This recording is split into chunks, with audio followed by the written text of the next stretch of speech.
There we go. Welcome, folks. My name is Seth Bush. I am the advocacy manager at Bike Pittsburgh. We are here talking tonight about the capital budget process. It sounds really dull, we'll be real.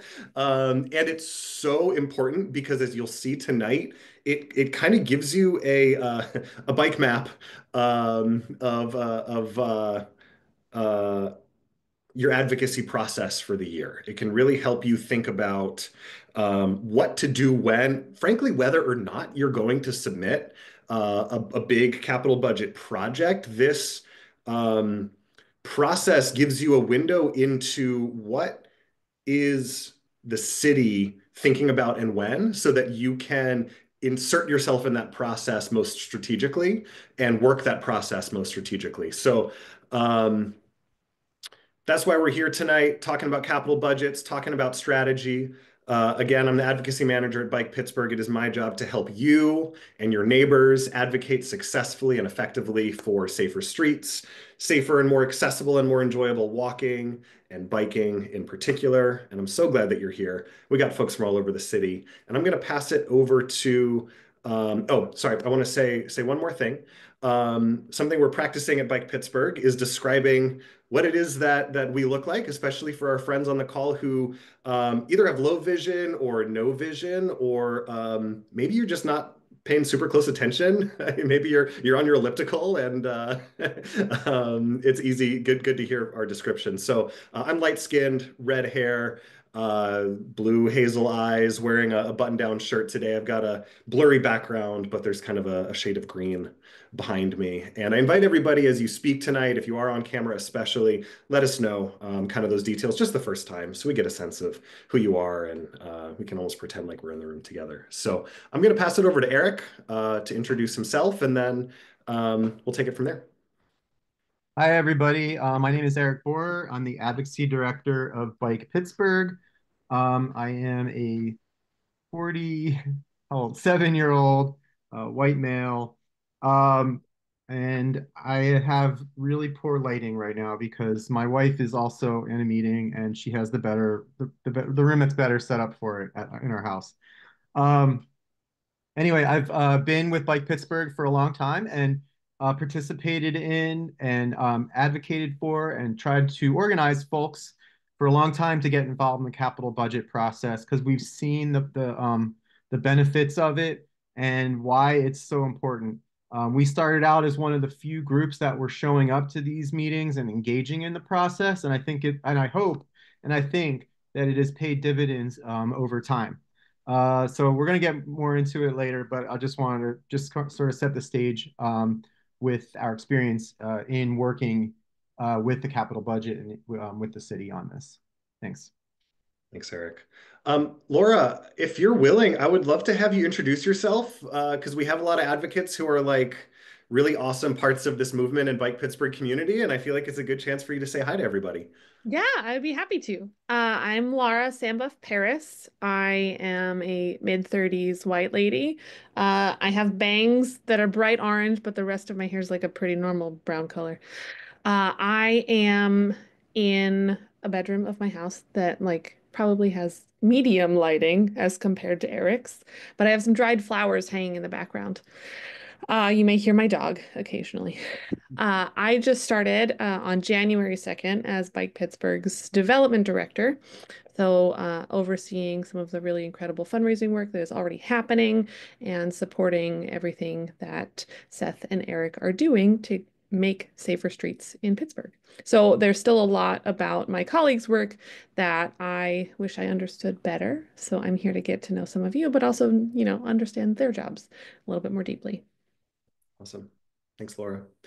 Um, Again, welcome. I think we had a couple more people join us. Hi, Mary. I think maybe one or two. Lucy joined us as well. So glad you're here.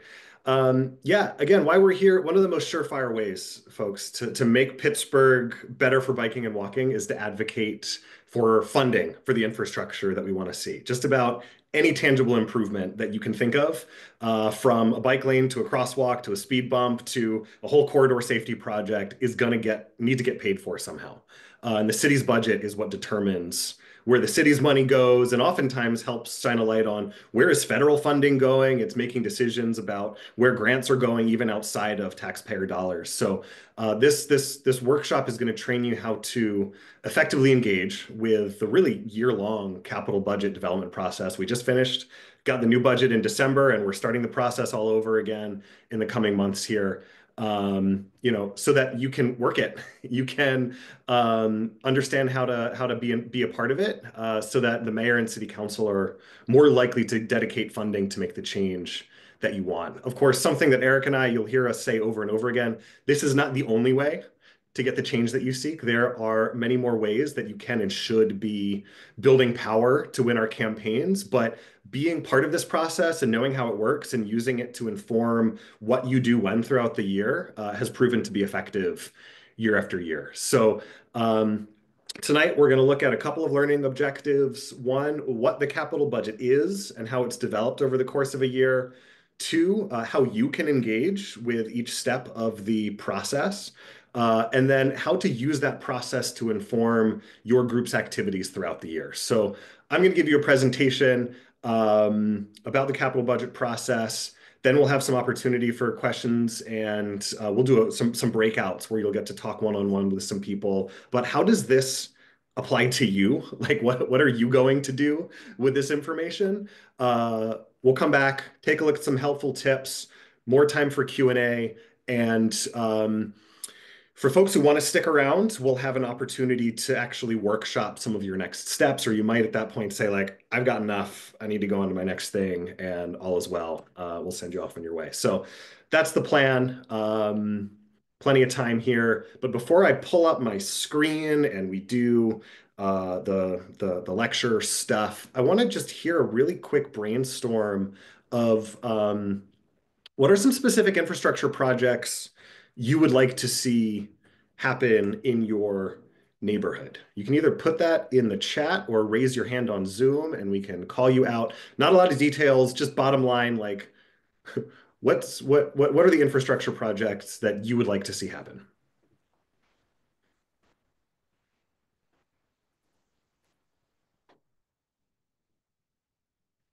Kennedy? Am I saying that right? Kennedy? Kennedy, yeah. Hi, I'm Kennedy. I'm a 23-year-old girl with kind of bangs growing in, brown hair, lighter skin. I would like to see like a bike lane on Morewood. I feel like I've had a lot of very aggressive interactions there. That would be the dream. Right on. Awesome. Thanks for that. Who else?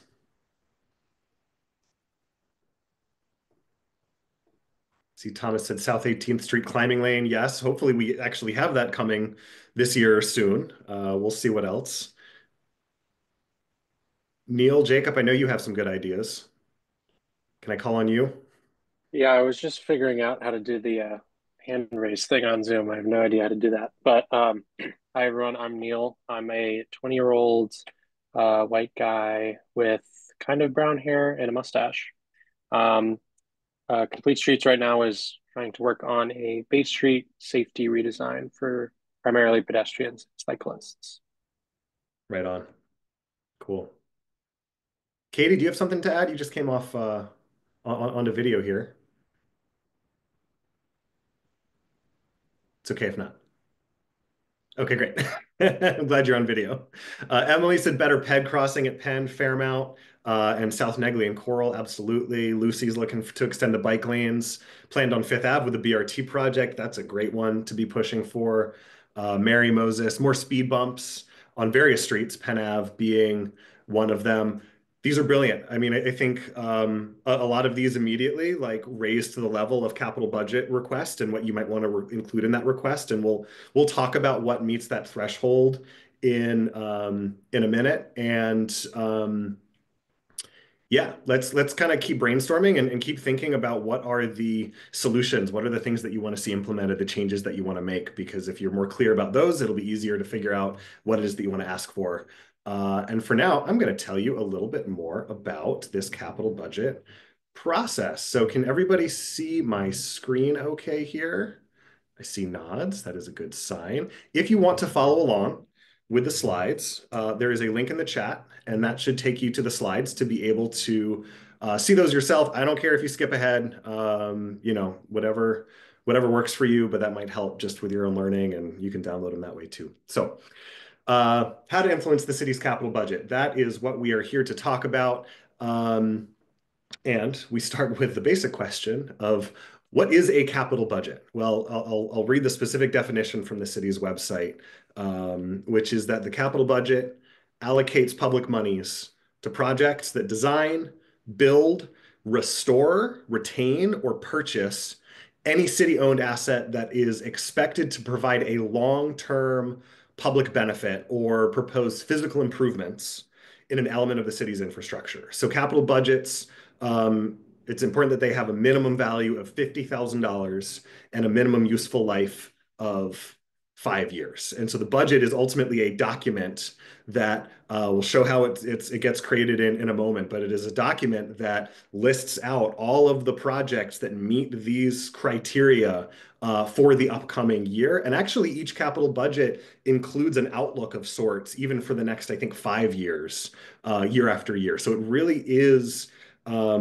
showing the priorities of our city and where are the monies that the city um, you know want to invest. Um, and thank you, Eric, for giving us some Zoom tips as we go here. And Eric, by the way, is here to answer your questions in the chat. So if you have any questions as we go, Eric can kind of help respond to those in real time, or if there are any really juicy ones, he's gonna keep track of those and save those for me when we have a break to look at Q&A. So please, any questions that you have, put those in the chat. Yeah, so I want to share just some examples of a couple of projects that have happened because neighborhood advocates worked for them, requested them in their capital budget. This first slide that we have is my friend Alex Torek from the Morningside Stanton Heights Livable Streets Bike Ped Committee. And this is on phase 1 of Stanton Ave, the bike lanes and traffic calming that help make Stanton Ave much safer for people on foot and people on bike. And this would not have happened if neighbors up in Morningside, Stanton Heights, but also people like Nancy down in Highland Park, who's on the call here tonight with the Highland Park East Liberty Bike Ped Committee, advocating for, to Deb Gross specifically, the council person, and also the council people for District 9 over time to allocate city monies towards implementing these changes. How many people have been on the Stanton Ave bike lanes? Quick show of hands or thumbs up. Yeah, so they're pretty great. That wouldn't have happened if it hadn't been for the capital budget. Another project is the Trail to Maredale Neighborway. And raise your thumb or hand if you've been on the Trail to Maredale Neighborway. This connects the Chateau Trail near the old jail all the way up to Riverview Park. It is an awesome, awesome ride. This was in capital budget requests over the course of years, and it does take that kind of like chipping away at it year after year sometimes, but it eventually got the goods from the folks over in the North Side, connected to North Side Leadership Conference and Walk Ride North Side. And what's cool about this is this was funded, it was put in, and then Domi came to Bike Pittsburgh, or we came to them, and we said, hey, we'd like to do a street mural somewhere. Where do you think we could do that? And they said, right in front of the Woods Run Library, there's this big space going in. So we actually got funding to kind of level up this project and add on top of that. So that's the really beautiful street mural you're seeing on the screen right now that happened as a result of really, again, neighbors advocating for inclusion and funding for this project. And finally, we have Allegheny Circle, which I actually want to hand it over to Eric really quick, just to say, like, how is this one connected to the capital budget? Because it's kind of interesting.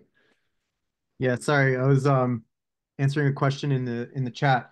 Yeah, so Allegheny Circle, there's protected bike lanes around the whole inside of the circle, and that was the long time the North Side Bike Ped Committee, now called Walk Ride North Side, had been advocating for that, as well as Bike Pittsburgh, to increase the North Side's bike infrastructure.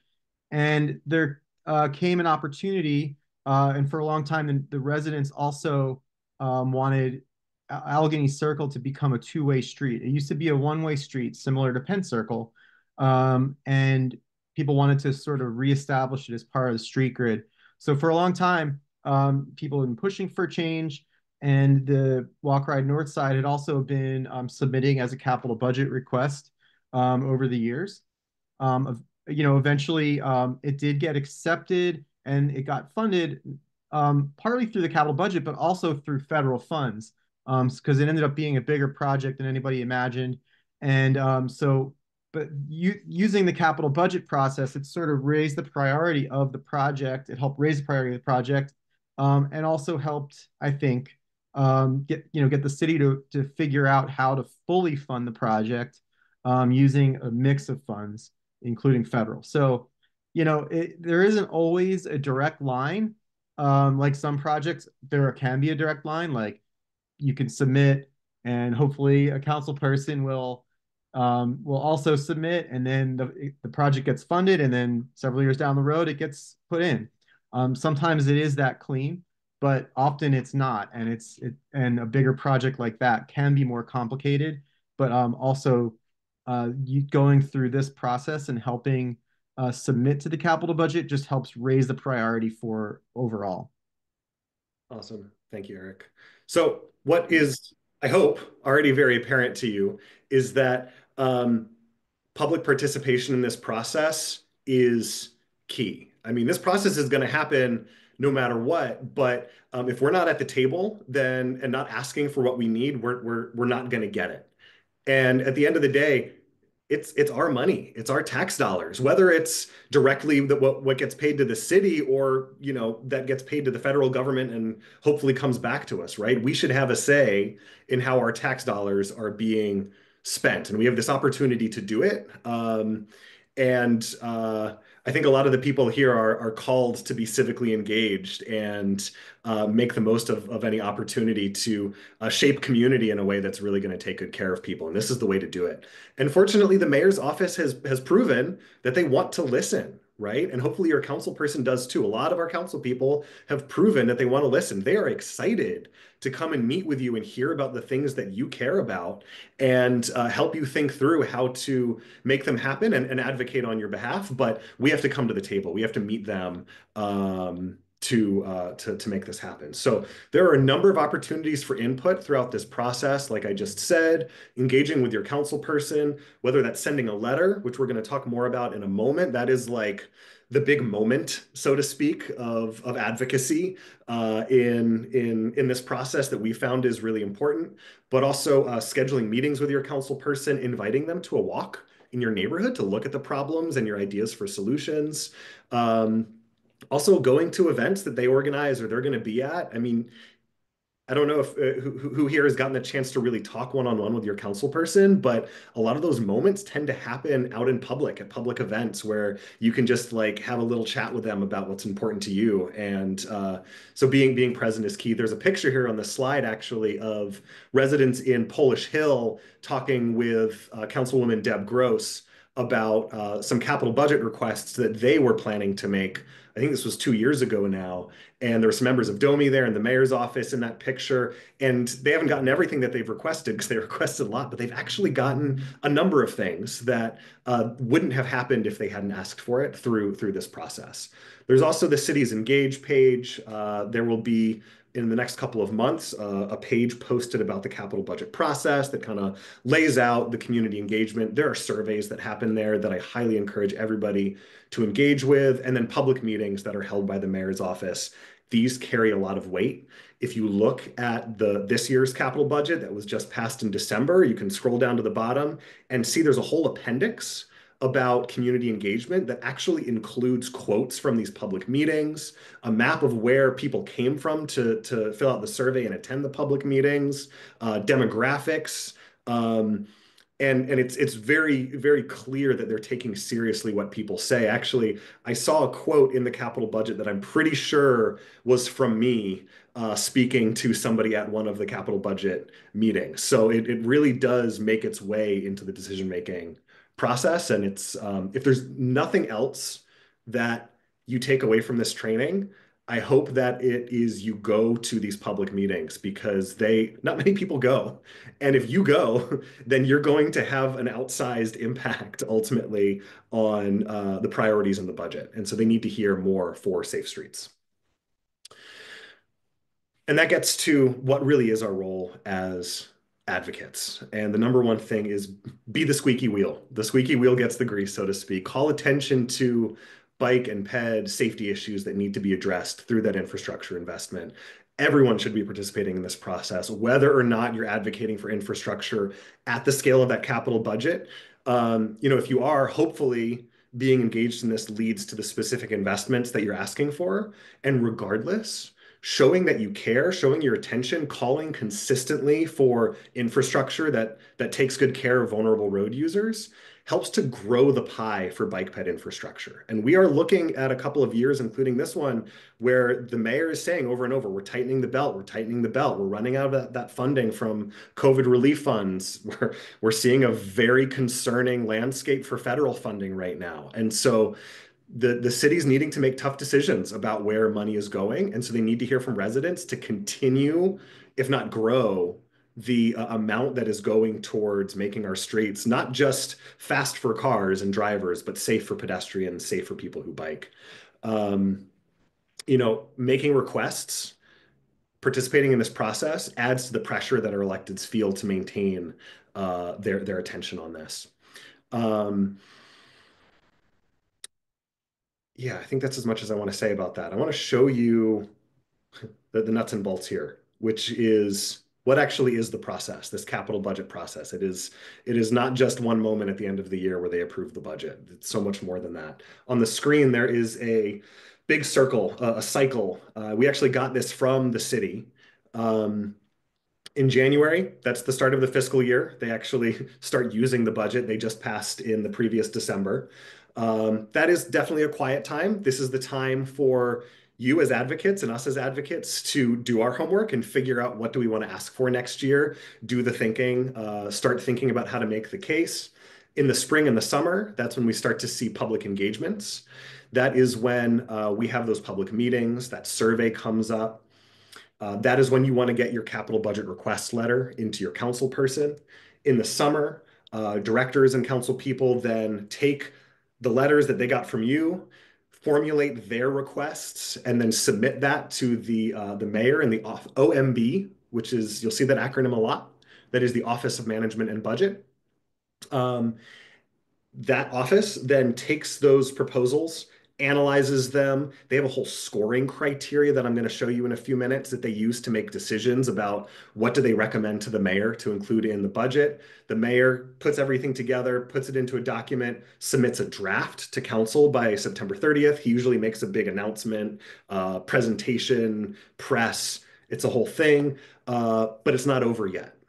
Then we get to see what the mayor's thinking about, and then we get to keep pushing our council person, if our thing didn't get included, to lobby to get it included, because it's just a draft. The draft can be adjusted, it can be revised. So in October and November, the Office of Management and Budget is making adjustments based off of the feedback they're getting. In mid-November, then the mayor formally presents his final budget to council, and then council deliberates. They pick it apart, they put it back together again. There's often some horse trading that happens, more advocacy lobbying can happen, and they have to approve it by December 31st. I think last year they had it done by like the 14th or 15th, something like that. So it's usually much earlier. If it's contentious, sometimes it takes longer, and we start all over again. So that is really the landscape that you're working with. And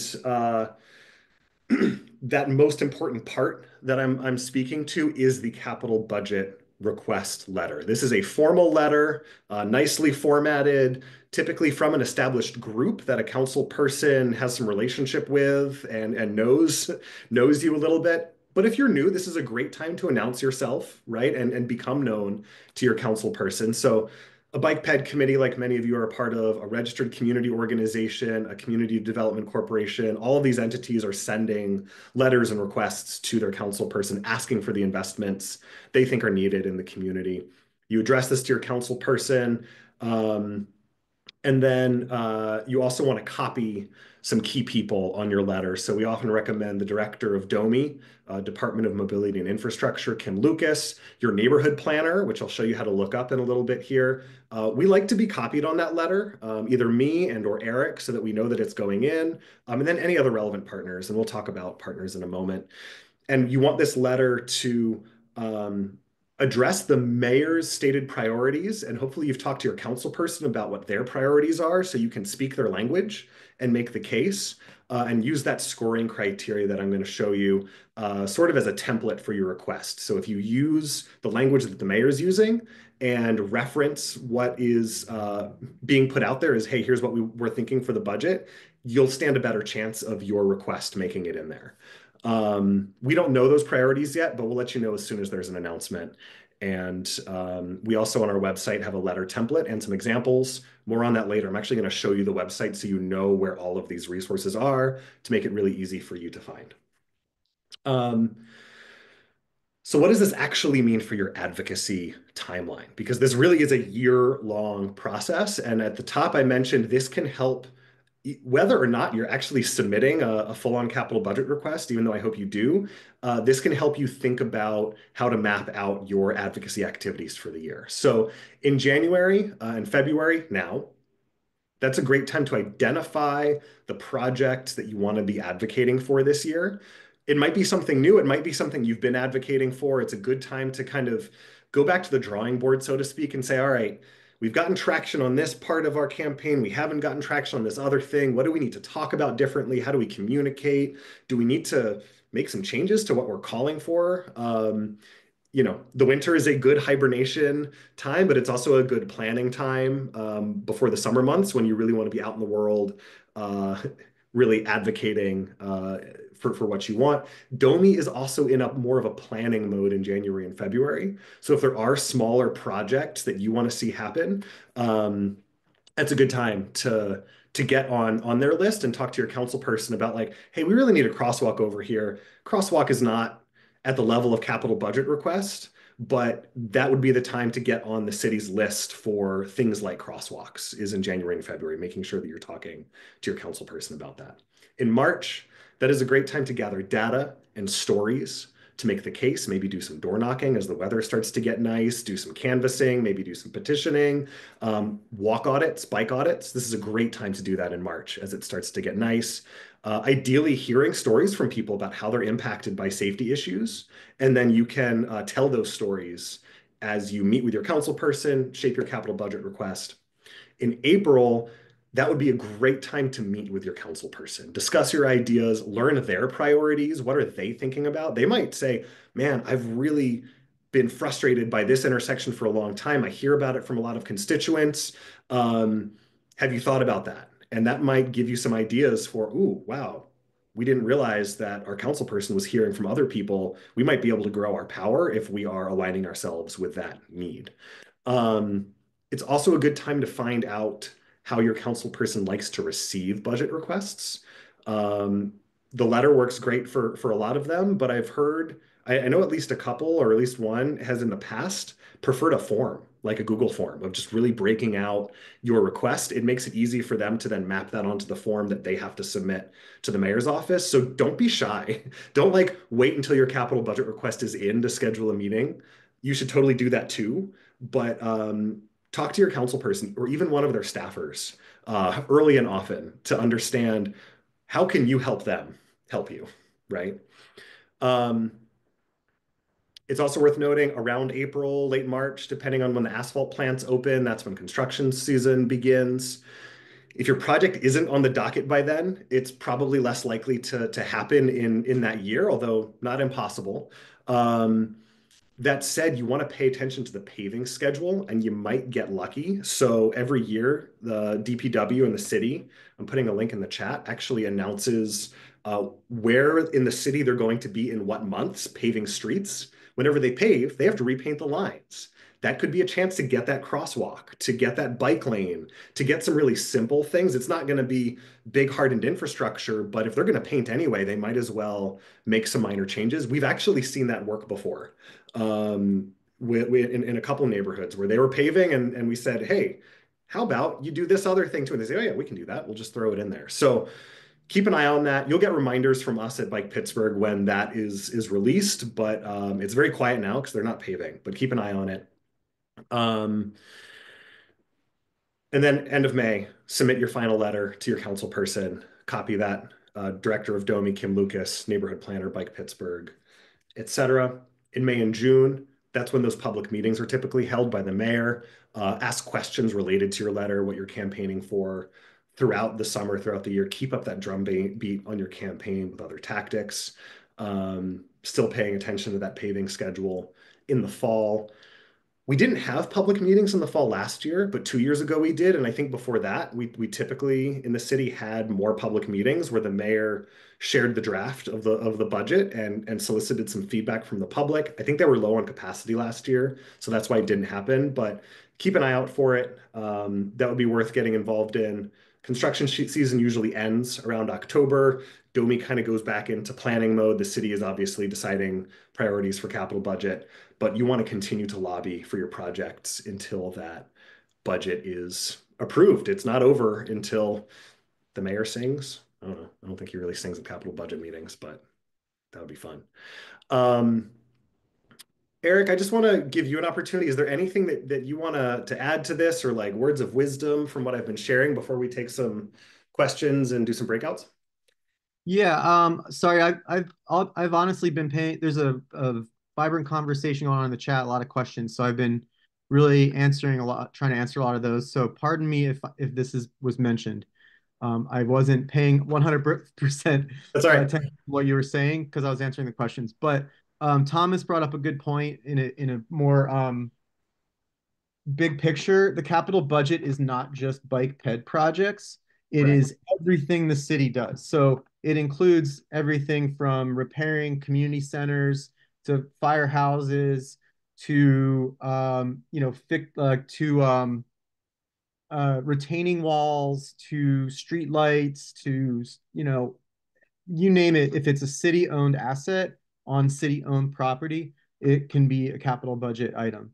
And so one thing that we've been doing in this process is the bike ped stuff started as a really skinny little piece of that pie, and we've been able to grow that piece of pie a lot bigger than it ever has been.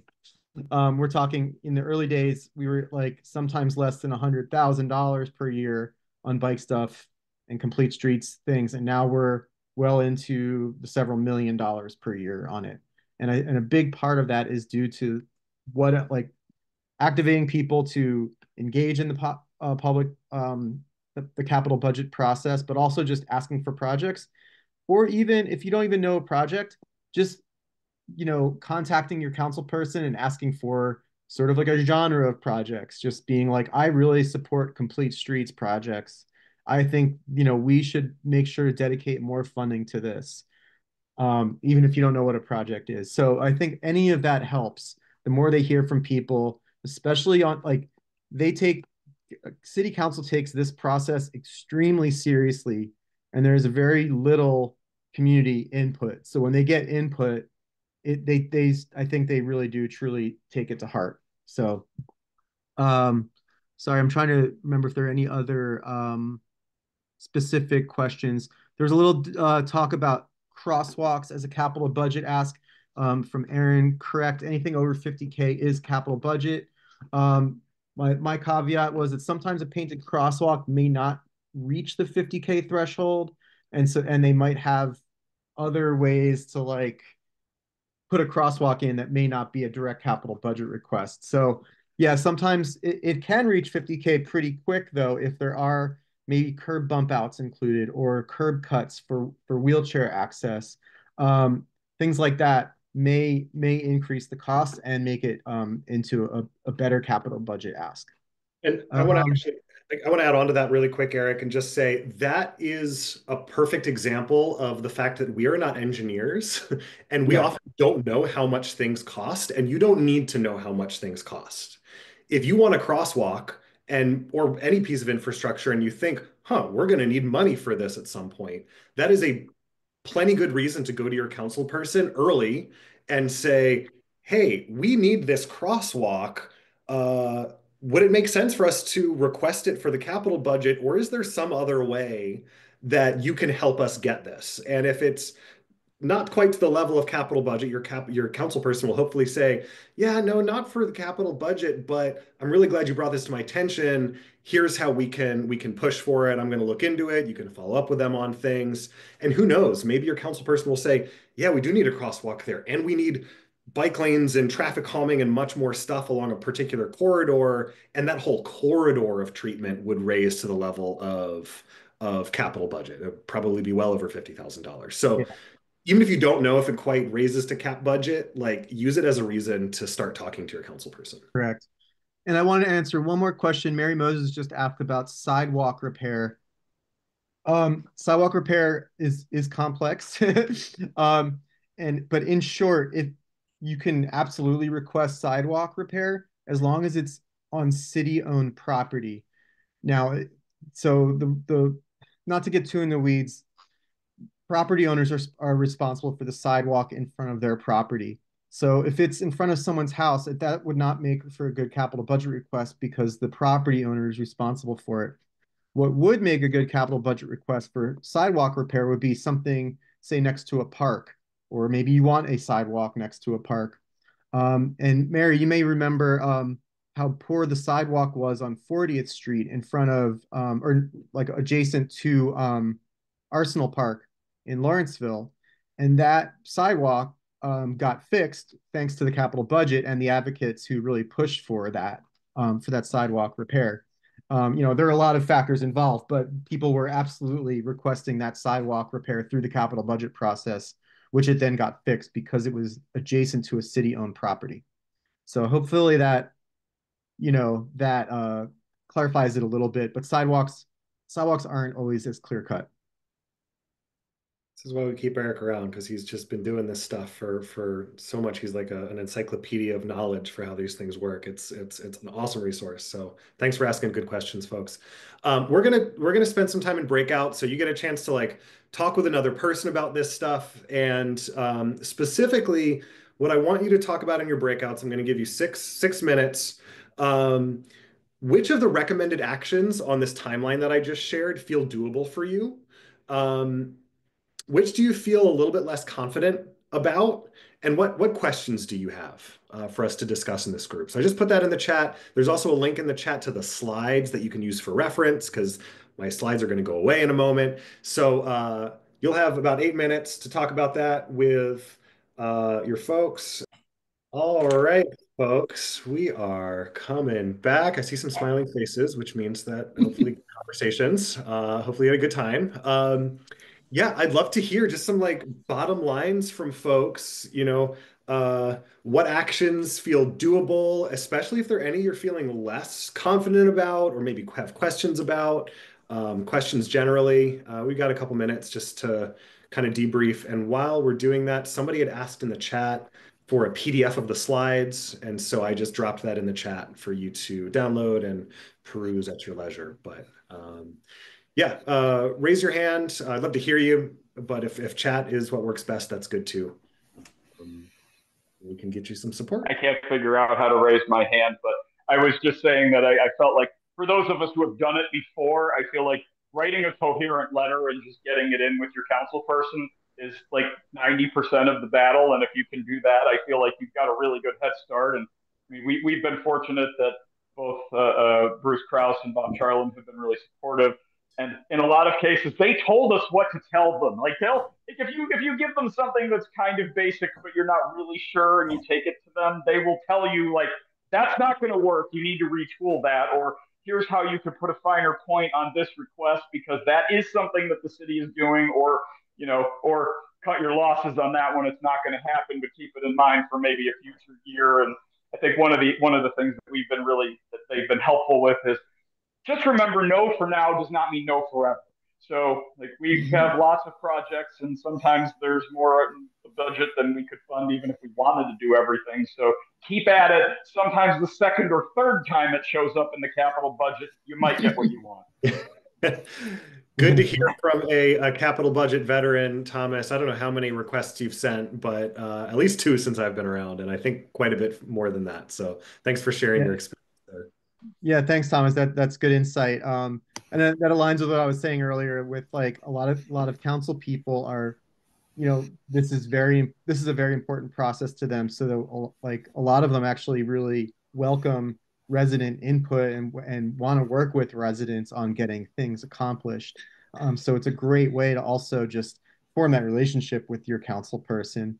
One other quick thing. You know, if I remember, the South 18th Street was funded through the capital budget process, I believe. But I didn't want to bring that up, but yes, I so guess yeah, the capital budget is not the end of the process, and you sort of and our council person was very upfront about this with us. Until the shovel hits the dirt, don't consider this a done deal because yeah, things happen. Like a bridge might need an emergency repair, and that's going to cost $11 million. And what can we cut because the pool of money did not increase, but we just had some emergency that now we need to pay for. So what can we take out of the budget even mid-year? So I think he kind of said, don't let up. You need to keep kind of yeah, needling us because things happen during the year that no one intended. And what is the easiest project to cut? One that hasn't started yet. Once it's started, yeah. they're not going to cut a project halfway in. But if it hasn't been officially begun, then you're still at risk. Yeah, and so one thing to also add to that is that capital budget, if it actually makes it into the budget, it's legislation, so it needs to be legislated away as well. And also just recognize you can go through the old capital budgets on the city's website and see what was funded. But just because something's funded for a year doesn't mean it's going to be installed that year. It just means that it's budgeted for that year. So you can look at a capital budget for 2024 and see the projects in there. None of that means it's going to be installed this year. So just keep that in mind. It's just that's the year that place saver for that pot of money is held, and they can easily just boot that. Like the money's still there. It's just okay. We're planning internally to spend that in 2026, but a bridge fell, so we're gonna move that to 2028 now, so that we can pay for the bridge now. And so it may still be there, but they just might keep kicking that can down the road, so to speak. Thank you both. Other questions that people have at this point? Katie. So there's no delicate way to ask this question, but I asked it in the chat. We do have a mayoral race this year, and it's going to be contentious, and we know how the last election went. And so, I don't kind of like the idea of this, but does it behoove us to prepare a strategy for meeting with candidates as well? Then that's why I asked that question before. I Yeah. mean, we have to think strategically, right? You keep your eye on the prize, and the prize is safety, pedestrian safety. So if you want pedestrian safety, you have to talk to everybody, right? Absolutely. Yeah. I Sorry, that mean, was dirty. no, I mean that's a really good question. We as Bike Pittsburgh, we pay pretty close attention to the elections. We obviously can't endorse candidates one way or the other, but we can make sure that our priorities are included in what the candidates are saying, and in making sure that they understand our priorities and you know and so one thing we actually were paying attention recently, that there was a small debate in Squirrel Hill between the two mayoral candidates, and one thing they both agreed on was the Vision Zero work that Mayor Gainey has been doing, which I found is a really good sign. So I bring that up because I think that's a really good place in terms of the election cycle is just really sticking into like obviously making sure that the challenger also knows that this is a priority for you, but also you can kind of speak in broader strokes with the challenger. You don't need to be quite as specific, like we need a crosswalk at this intersection, with this intersection needs to be fixed. You can talk in bigger scale, being like this Vision Zero thing, complete streets, et cetera, is super important. And I want to make sure that this is part of your platform as well. I don't think it's going to influence the process. Like this process has been going this way for a long time. Like there's the local Pittsburgh quote unquote deep state has been, doing this process this way for, in this cycle for a long time. And I think they're going to continue doing it with this cycle. Mayors do make tweaks along the way and like how they engage the public. But as far as the overall cycle goes, I think it's gonna remain this way. It might even be legislated in. I'm not 100% sure. I haven't memorized the whole city charter, but it hasn't changed in the years and years that I've been paying attention to it.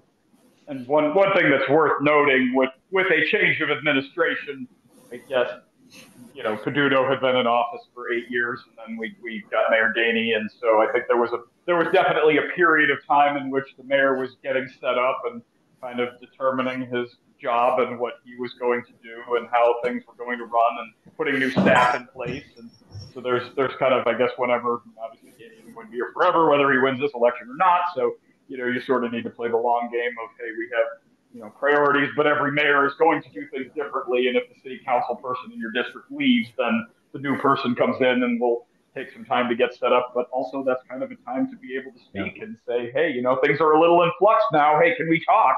So mix of both, good and bad. Yeah, thanks, Thomas. Thanks, Thomas. Any other questions, especially like if there's an action that I just talked about in that timeline that you're feeling less confident about or have specific questions about, like how do I do this piece of it? Neil? I just had a question about the letter writing itself. Thomas brought up the bringing it up to your council person and then saying, oh, you should tweak it like this, you should tweak it like that. But in writing the letter initially, is there an example letter that we could see that's like, here's a breakdown of the stuff that you can put in or should put in or something like that? Yeah, and I'm going to actually walk you through that in a minute because we got some tips to share with you for writing your capital budget request letter to make that really clear for you. So we can jump right into that unless anybody has any additional questions. Sarah. I had another question about the walk audit. I think that you said there might be two of them, and one of them would be sort of an exploratory one. And I was wondering how an exploratory one would go along with figuring out which infrastructure we need, because I feel like none of us are probably engineers who are going to decide that question. So do you need to know what you're requesting before you request it? Or is it okay to just say, this is what we want to have, this is our end goal? City, you help us figure it out? Yes, 100%. I mean, frankly, I'm actually going to touch on this in the tips in a minute, but we discourage people from saying, city, we want this specific speed, we want a speed bump at this specific location, because we're not engineers and we don't actually know exactly how to best design a street. We might think a speed bump makes really good sense in a place, only to find out that if we put it there, it's going to launch a car 6 feet in the air because it's on an incline, right? And so there are all sorts of things to consider with that, such that we don't want to ask for something so specific that they can just say no to. More likely, we want to say, hey, this is unsafe, and here are the reasons why it's unsafe, and you need to do something about it. And here are some things that we're thinking about, but you, city, need to figure it out. And that is what we recommend. And that's actually what you can put in your capital budget request letter to your council person. Can I have one question that's somewhat of a Thomas, hold on one second. Thomas, hold on a second. I want to go to Monica, who had their hand up. Sorry, just to jump on the back of that question, because that was mine as well. So what do we do if Domi comes back to us and or city planning or whoever and kind of provides us here's a little solution that'll help, but we don't feel like it's quite what we were looking for. And then when we try to present some ideas or we kind of push it farther, Domi has said back to us oh, we can't do any of those things. That is a more complicated, kind of often case by case kind of thing, which I have a hunch we'll be talking about soon, Monica. I think in the West Oakland context in particular, it's hard to give a general response to that, but you keep pushing and you keep saying, well, you need to do something about this. Something needs to be done here. And you keep advocating and making the case until they can't ignore you. There's obviously a lot of nuance in thinking through the tactics of how you do that, but never take a no as a no. It's done forever. Keep pushing is kind of my best vague response to give in this moment. Okay, thanks. Yeah, I agree with that. But also I think, consider that a lot of times even the city may approach a problem spot, and something when there's a tragedy automatically raises the profile of something, and they might not have budgeted for it, right? And so they may be able to have some types of funding that they could find and figure out to do a quick fix. but then the big picture fix may actually take, unfortunately, could take, you know, a long time, like over a year, maybe 2 years or whatever, because they need to figure out how to get it in the capital budget. So in this situation in West Oakland, I don't know exactly what's going on, but I have seen that happen before where the city's like, okay, we got to do something now that's going to have, you know, a 50% better effect, but our full solution we just can't do right now because we just simply don't have the money for it. So to Seth's point, keep the pressure on. Let's hear from Karina actually, and then Thomas. We're gonna have a little bit more time for Q&A at the end, so if it's all right to hold your questions so I can get to the tips, and anybody who's like ready to get to dinner can get on their way. Is that okay? I hope that's okay. Great. Karina? Yeah, I just quick question about like the level of community, like proactive community engagement outside of whatever organization is issuing the letter is appropriate at which stage. I'm thinking about like doing, you know, collecting signatures or like going door to door canvassing and stuff like, I mean, where do you think that fits in the project, both logistically in terms of having time for it and also when is it the most persuasive to the council person? Yeah, I mean, really, if you can go into your letter saying like we have gathered input from residents who really want this, it's going to help you make a much stronger case. It may be a petition that helps you do that. It might be an event that you host where you take a picture of a lot of people showing support for something happening. And actually, a walk audit is a great simple way to do that. Engage a lot of people in your neighborhood to go and experience it firsthand. Invite a council person to come with you so that they can hear from people beyond you about what they care about. That was pivotal to Stanton Ave getting funding for their project. Nancy helped organize the walk audit over there and was on that walk audit with some of our members of council. So yeah, I mean, this does often take a couple of years. So if you don't have like all of your community engagement done by May to show in your budget letter, that's okay. You know, get your budget request letter in and then keep working to build that base of support, which, as we've said, the capital budget process is not your only tactic. It's good to keep doing that anyway. Keep building that support so that next year you can make an even better show, even bigger show of support. So there's not one time to do community engagement, but it does help to have it like ready to document and showcase for your letter in May or June. Yeah. I want to point, Aaron made a really good point in the chat that related to this exact thing about, you know, how it could be helpful to coordinate letters asking for the same request from the local CDCs, neighborhood groups, et cetera, in your neighborhood so that, you know, maybe the request is coming from multiple places. So that's just another tactic to build on this tactic. Yeah, yeah, totally. I'm gonna thank you all for the great discussion, great questions. I appreciate how like critically you're thinking about this, and I can tell the gears are turning about, okay, how do I put this into practice for myself? What you'll see on the screen now is a couple more ways coming up to help you with your process, to support you. The first one is we have monthly, I lead monthly, what I call advocacy booster calls. A number of you have been on these calls already, so I'm really glad to continue to have your support. These are like office hours or group coaching. Whoever comes with whatever issues, we talk it through. Especially if we have a bunch of people, it's really cool to get advice and guidance from other advocates on your issue. So you're not just hearing from me. But our next one will be February 18th at noon. We try to stagger them. Some of them are in the middle of the day, some of them are in the evening.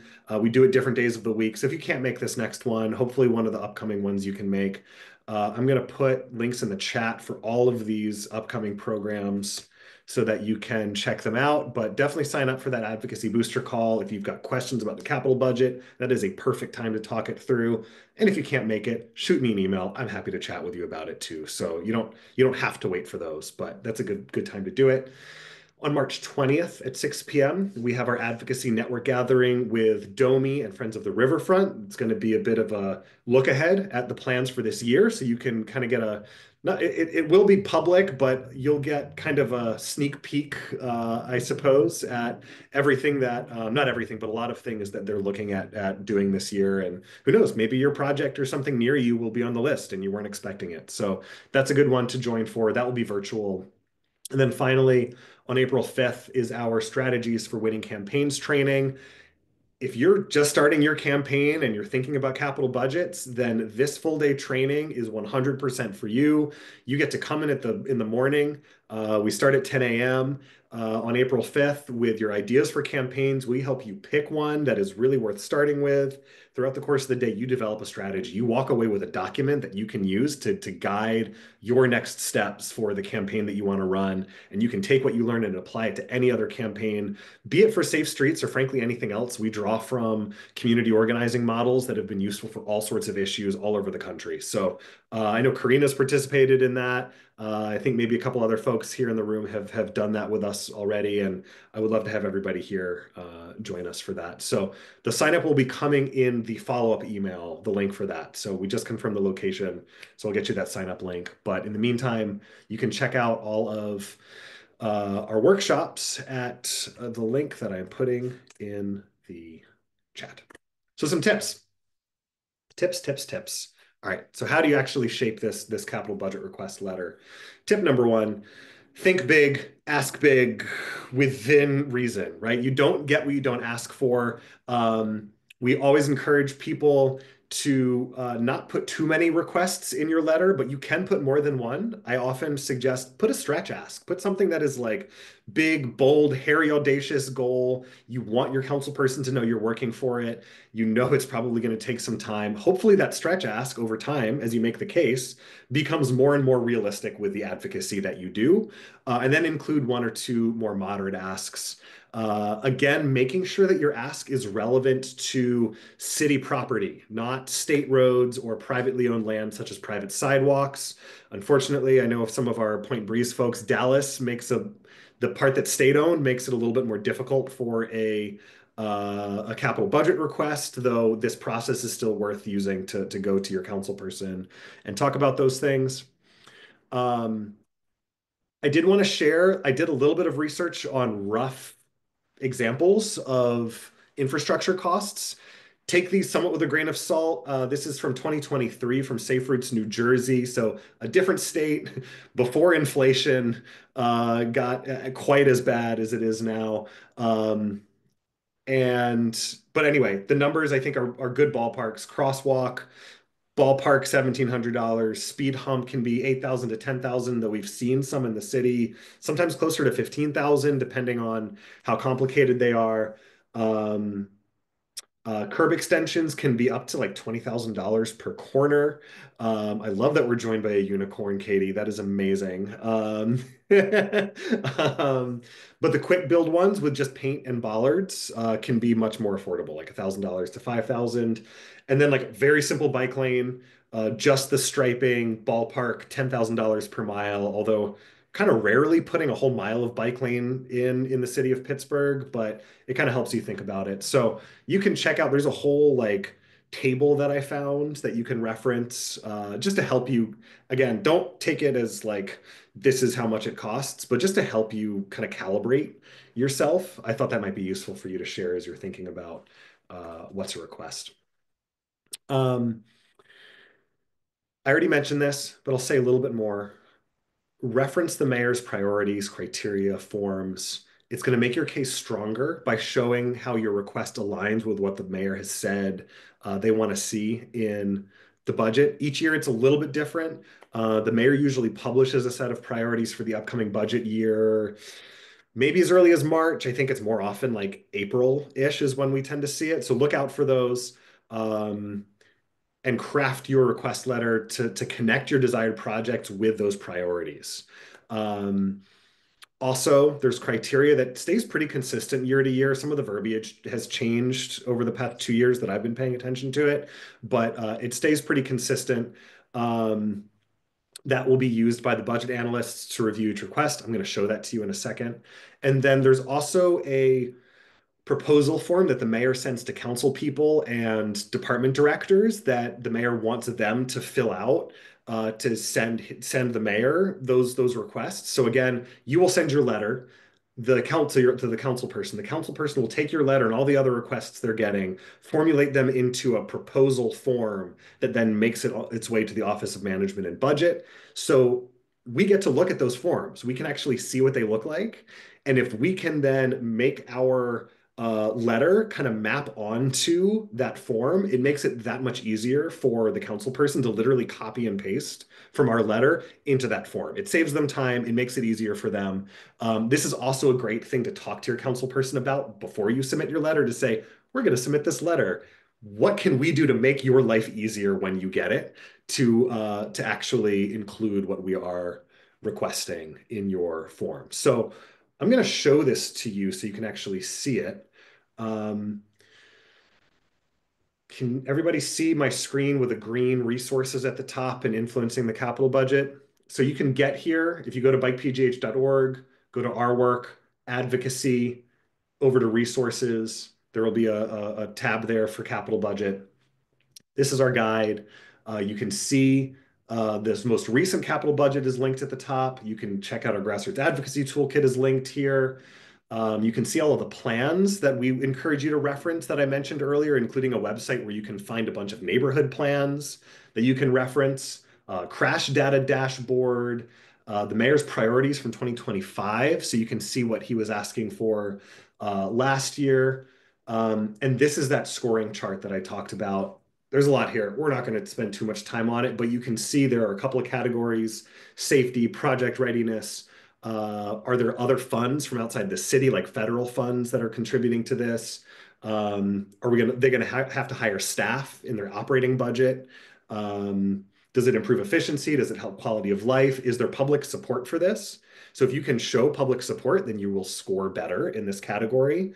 Does it match some of those adopted plans? You get a 0 through a 3.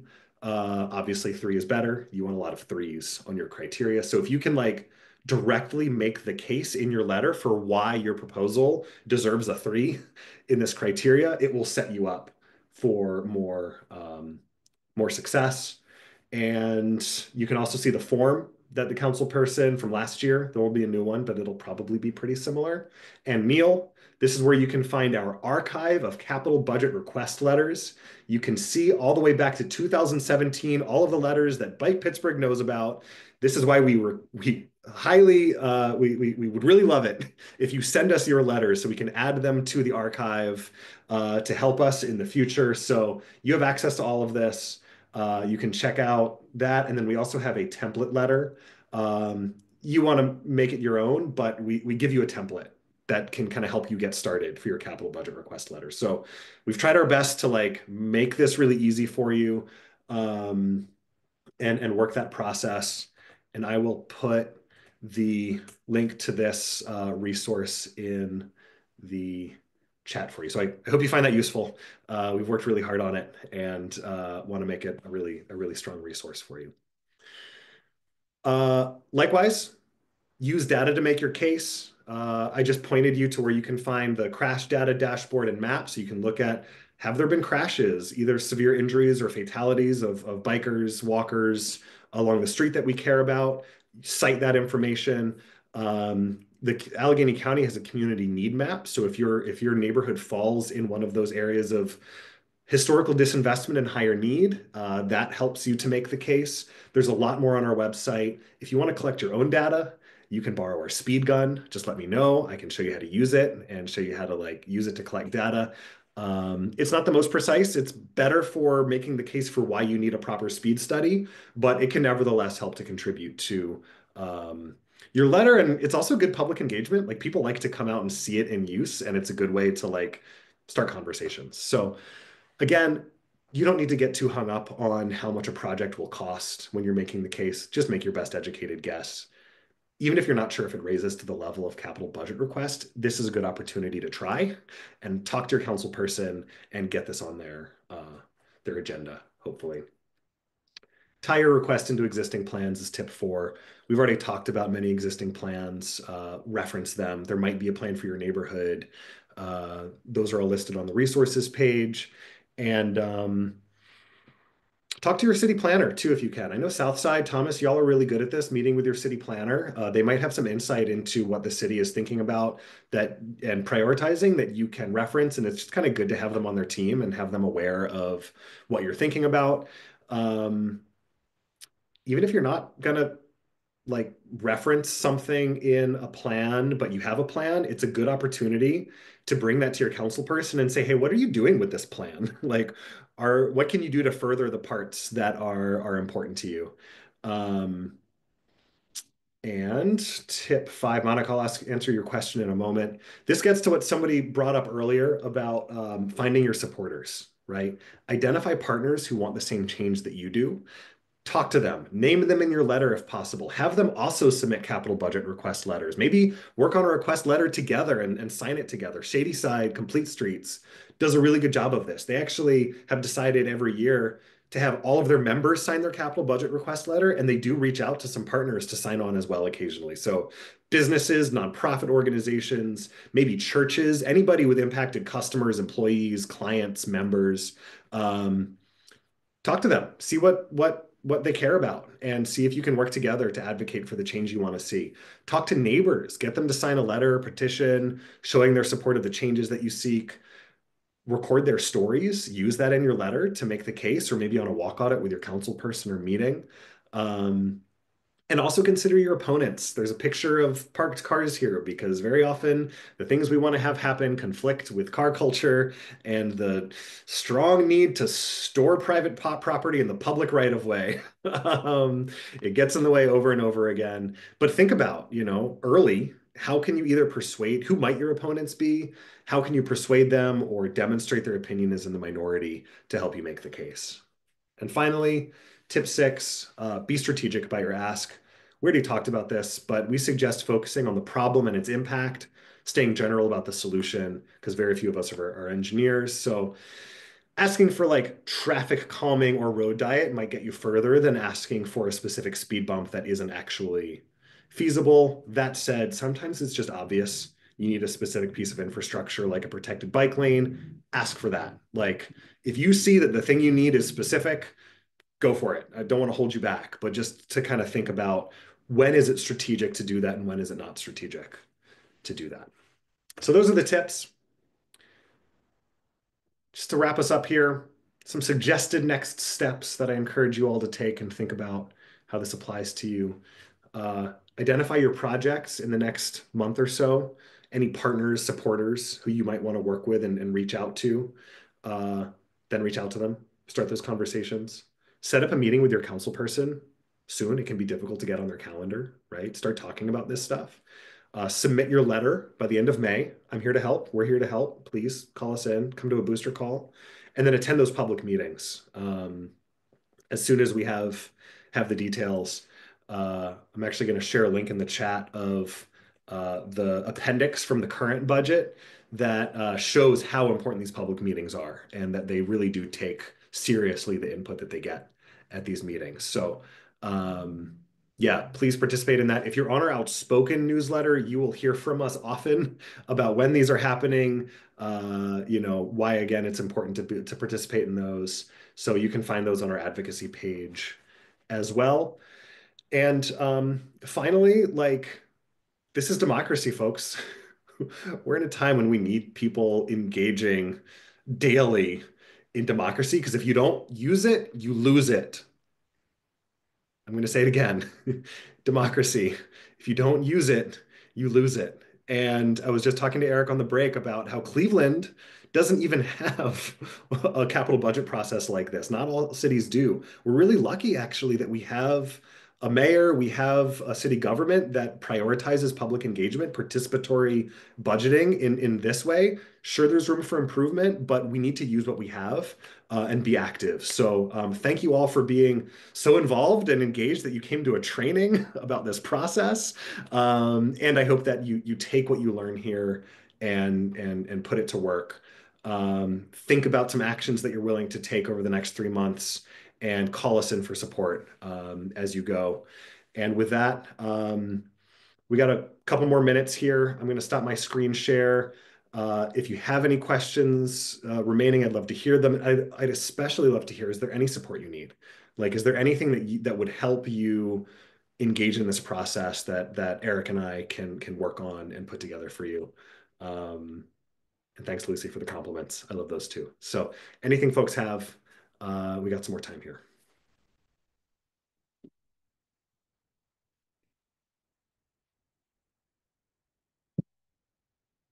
Let's hear from Neil. I have kind of a very specific question to District 3 because our Bait Street redesign campaign, I guess, is fully within that. There's been, some not great feelings between Councilperson Charland and the mayor's office over the comprehensive plan. How do you have any advice in navigating that and, trying to find, some common ground between both the mayor's office and Charland? Eric, do you have any thoughts on that one? I guess like I wouldn't overthink it too much. I think both of them, you know, council people are like part of their job is to disagree with the mayor's office. Like that's, you don't want a council that's just like yes people for the mayor either, right? You want council people to challenge, and I'm not saying one way or the other for this particular issue, but I think it's just part like everybody understands everybody's role, and I wouldn't overthink that. We know that Charland and we know that the mayor believe in safe streets, and this is somewhere they can work together, and I do believe that they would like to and probably will and continue to work together on things that they both agree on. And we know that they both agree on safe streets. So I guess I wouldn't really overthink that too much. That's not really our role to help them manage their, their romper room, so to speak. I don't know if that's an outdated reference. But anyway, I guess I wouldn't overthink it too much because it is something that they share. Thank you so much. Thanks, Eric. Other questions or reflections or support requests? Use me while you got me. I'll just add that like even with previous administrations and this one, there's always council people that um that are at odds with the mayor, but the mayors typically still distribute the money across council districts fairly evenly. And so our job is to help try to squeeze in as much as we can in each council district. Like the mayor's not going to be like, you know what, Charlene, you don't get anything next year. He's still going to get money in the capital budget, regardless of his relationship. Yeah. Thanks, Mary. Thanks for the acknowledgement. Glad things are clear. I let us know if you need help. We're here to chat. Aaron had a question about how is Bike Pittsburgh engaging in the comp plan process? Eric, do you want to take that one too? Sure. Yeah. Our executive director, Scott Bricker, is on, I think they're calling it the steering committee or stakeholders committee. I don't remember exactly what it's called. So we're on that sort of, I don't want to say behind the scenes, but the higher level, um, you know, stakeholder committee, for what that's worth. And then we are also, doing our typical job of trying to make sure that our members and advocates and people in our spheres are engaging in the process. So, I mean, that's part of the job as a stakeholder is to try to get better public engagement. And we have a pretty good track record of getting the public, who follow us to engage in that process. And so we also will be doing like blog posts and things like that, along the lines of making sure people understand at least the parts of the comp plan that we want to influence the most. Awesome. Thanks, Eric. Anything else? Let me ask one more reflection here. Are you going to use what you learned here? Just like thumbs up if you're like gonna take something that you learned here and put it into action. Oh, good. Okay, great. Lots of thumbs. Glad to hear it. I'll say one more time, I am here to help. Even if you just have like an inkling of, what did Seth say? Or I'm not 100% sure, like, don't do it alone. Let's not ever, any of us, do this work alone. It is so much more sustaining and fun and successful when we do it together. So call me in, call our community in. We also have an awesome Slack workspace where you can join to ask questions. There are advocates from all over the city who are on there. I will put that in the chat as well. So, not just me, ask around. Alex, a final question or thought here before we wrap up? Yeah, not exactly a question. I just saw that there was a couple of the people from Bloomfield or like the Friendship Garfield kind of area. And so I'm a little intimidated about this whole process and could use some help. And I'm running the Bloomfield Safer Streets neighborhood group. And so if you guys want to join, or if anyone else from any of the surrounding neighborhoods want to join and pitch in, help out, I would love to collab with people, see if there's projects that overlap that we can work on together. So if I can shout out the Instagram, I think Please. it's Bloomfield Safe Streets. And there's like a WhatsApp group and stuff as well that I think you can join from there. But yeah, I'm really excited to try to work with people and use what we're learning today to get some good projects in those neighborhoods started.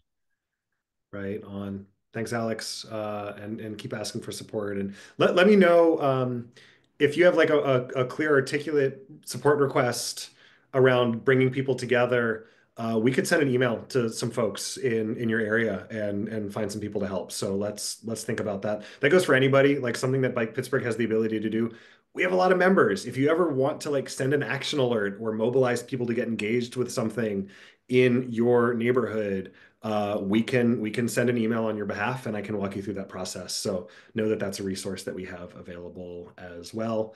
Um, just want to share Thomas suggested any way we can tie in any request to the NFL draft hoopla. Yeah, get creative, figure it out. That would be pioneering, but it's never happened before and probably will never happen again. But if you can work it, we'd love to learn from you. So go for it and see what happens. In that spirit, also like this is all one big experiment. We don't know 100% of anything.